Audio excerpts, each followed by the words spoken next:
सुबह सा विछी बैठे बेर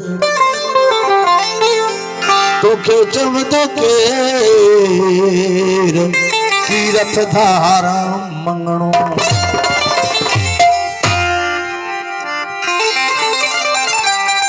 जराग बुद्धि रमज लगाई जराग बुद्धि रमज लगाई कि वे सूफी सफा सच रखी कंध काटते तू आशिक अबियत अचवो जिते शाह समाजो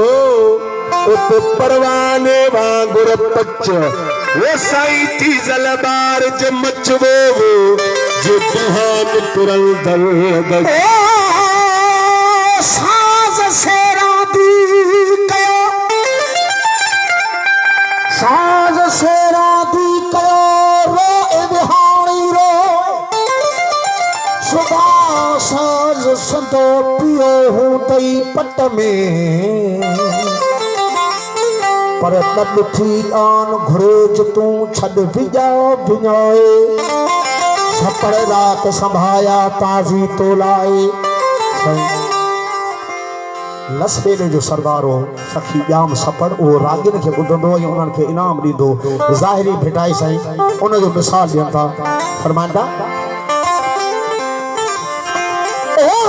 सपड़ रात संभाया ताजी तो लाए जको जानी न गाए ते पहले धनी बाझ कई प्यार नहीं है सुर से जिसका प्यार नहीं है सुर से जिसको वो मूर्ख इंसान नहीं सुर इंसान बना देता है सुर रहमान मिला देता है वो सुर की आग में जलने वाले परवाने नादान नहीं खड़ा आजा खप खड़ा आया खप दिहाड़ी दातार जे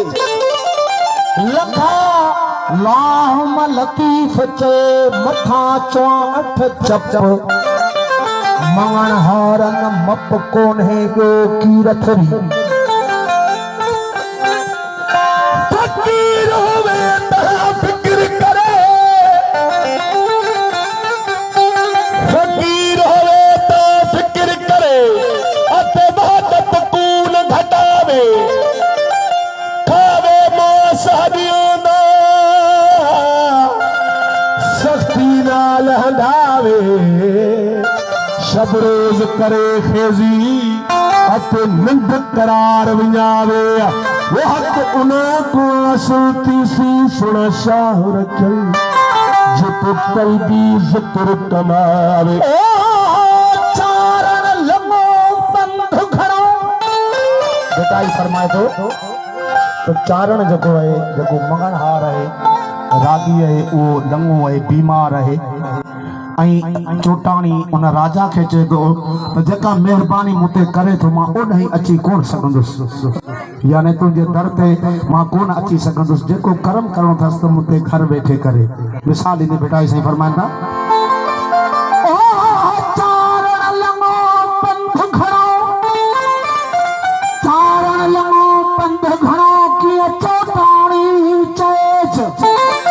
ओ हितकी हलाए उते आउना अचणो